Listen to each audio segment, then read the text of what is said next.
Okay, we're on part 4 of chapter 25. So this fear of this nuclear attack is because the United States and the Soviet Union have both demonstrated their powers of the atomic and the nuclear weapons. The Cold War is known for like races. There's the space race and there's the arms race. So whoever can build the biggest, baddest weapons and who can ever get up into space first is going to be the superior country. So no, the Cold War is a war, it's an ideological war, but a war of races. The arms race and this whole space race program. Stalin dies in 1953, and his successor that's going to last the longest is Nikita Khrushchev. Khrushchev is going to try and improve relationships with the West. He wants to improve the relationships with the West because he is spending, or the communist nation was spending a whole lot of money on military. And the Soviet Union just can't keep doing this. There's just not enough money there. So he wants a peaceful coexistence. So what he's going to do in order to have this peaceful coexistence is he's going to go ahead and allow the West to kind of influence Austria. So he's going to end the occupation of Austria in 1955, and we see the West starting to gain a little bit more influence. And for a while, Khrushchev is actually trying to reduce the tensions, but then we're going to see tensions heighten again because of some misunderstandings in the 1960s under President John F. Kennedy. So in Eastern Europe, there's going to be these people called little Stalins, and little Stalins are dictators, are rulers of these Eastern European satellite nations who are going to use a lot of Stalin's tactics to repress any political opposition. So anybody that opposes them is probably not going to make it to the end of their normal natural life because they'll die. So Stalinism was imposed, and this results in political repression and economic stagnation. So the economy is not going to grow, and anybody that says, I think maybe those democracies have a smart, notion on how to deal with this, you're dead. It's just how it works. So uprising in East Berlin in 1953.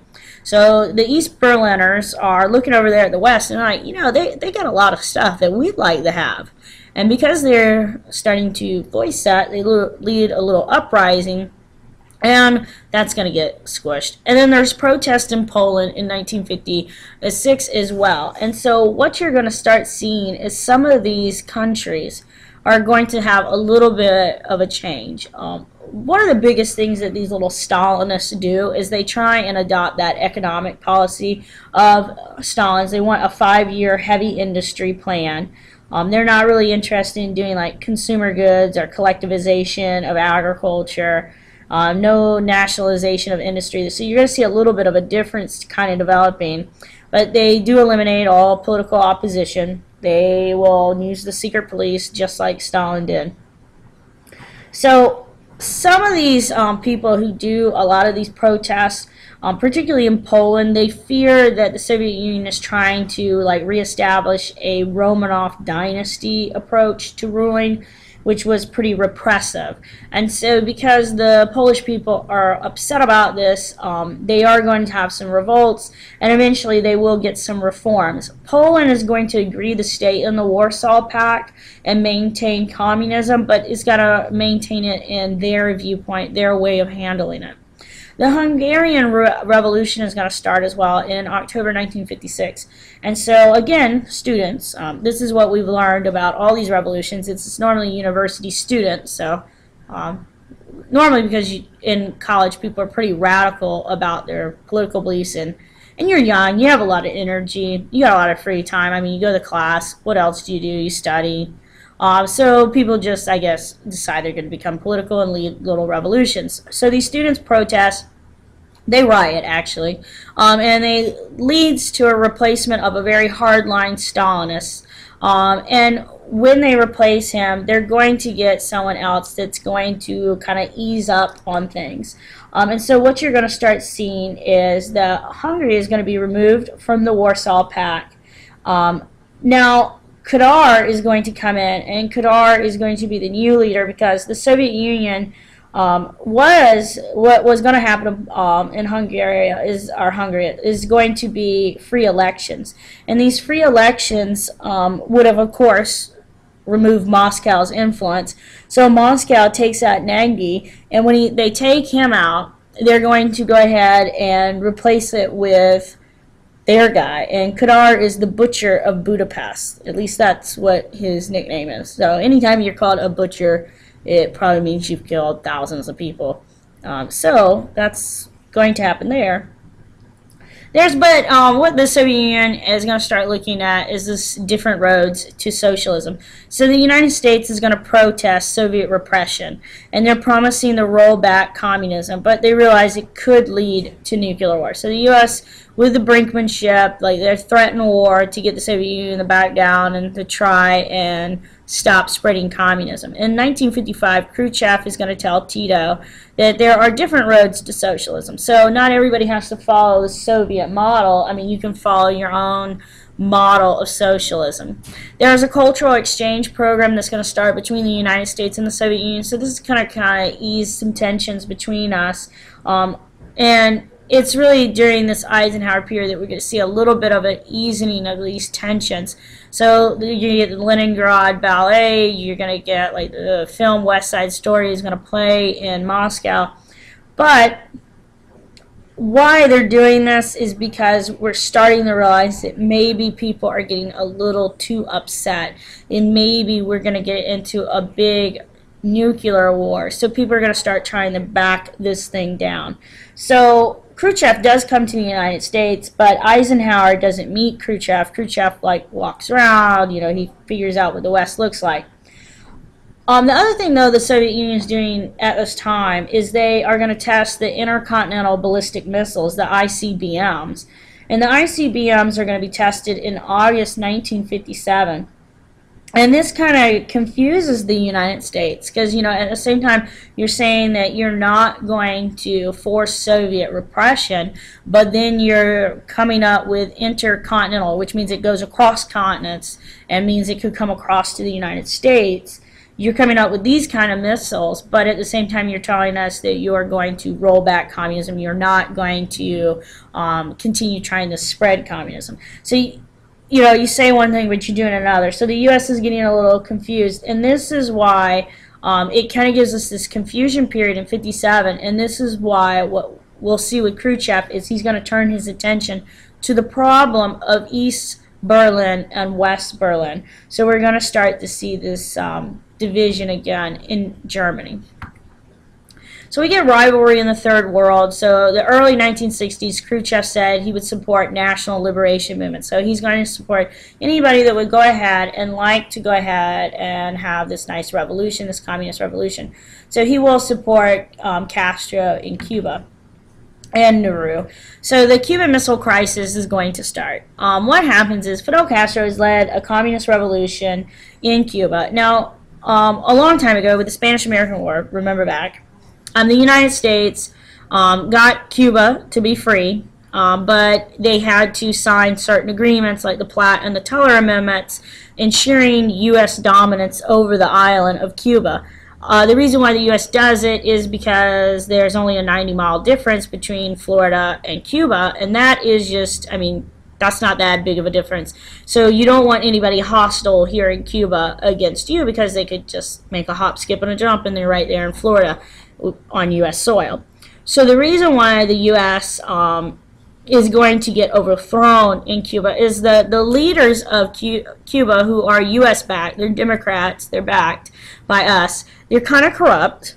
And not only are they corrupt, they're also people who are abusing the U.S. in a lot of ways. Anytime they screw up and they're real corrupt and the people get upset, they just call on the U.S. and the U.S. will go down there and reestablish their legitimacy or their government. The U.S. has got a lot of stuff in Cuba. It's kind of the playground of the United States until 59. So the U.S. goes down here, they go on vacation, they've got casinos, they've got hotels. And so when Castro lands, he will land in Cuba because he's like in Mexico, and him and his brother and Che Guevara, they're going to come into Cuba and they're going to lead a revolution. And who Castro appeals to is the poor people, the rural people as well, and he will lead a successful revolution of Cuba. When he comes in, he is going to nationalize all property. So all those U.S. casinos all of those U.S. banks down there, it becomes property of Cuba, and so Americans flee in the middle of the night, getting back to America. They got to. If you've ever seen The Second Godfather, you've seen Michael down there with Cuba and the casinos and all that. And people, I mean, people go crazy fleeing because the communists are coming through the states, and it's either you flee or you die. And some Americans will be held there. So, you know, just run real quick and get on a plane and hope that you get it to America. When Castro comes into power, he does all the nationalization. We don't like Castro. We don't like him because he took our property. So the U.S. doesn't like him. John F. Kennedy is elected in 1960 as the president of the United States, and he's promised Camelot, you know, this nice air. What ends up happening is, though, Kennedy comes in at a time when the Cold War tensions are pretty hot between the United States and the Soviet Union. With Castro taking Cuba, Kennedy sees this as a huge obstacle in America's policy. So he is advised, and it's kind of already in works. Eisenhower already kind of had this in works, the Bay of Pigs invasion. He's going to go ahead and try and overthrow Castro with this Bay of Pigs invasion. So the Bay of Pigs is right here. We're going to land Cuban refugees, Cuban exiles are going to be landed here, and they are supposed to overthrow Castro. Castro knows about this, and so he's out there on the beaches waiting for him and captures the guys, and the Bay of Pigs invasion is a huge failure. And it doesn't make America look good, because here's America, this big superior power, and then our guys get caught at the Bay of Pigs. And, I mean, Castro is supposed to be this communist who doesn't have any control, and the people should have been able to overthrow him. All this stuff. It makes America look weak. So Castro calls up the other communist nation in the world. He calls up the Soviet Union, the USSR. And when he calls up the Soviet Union under Khrushchev is going to be like, hey, don't worry about it, buddy. I'm going to send you some nukes. And so the Soviet Union is going to send nuclear weapons to Cuba. America gets wind that these nukes are going to Cuba, which isn't good, because a nuke from here, from Cuba, could get all the way up to New York in under 20 minutes.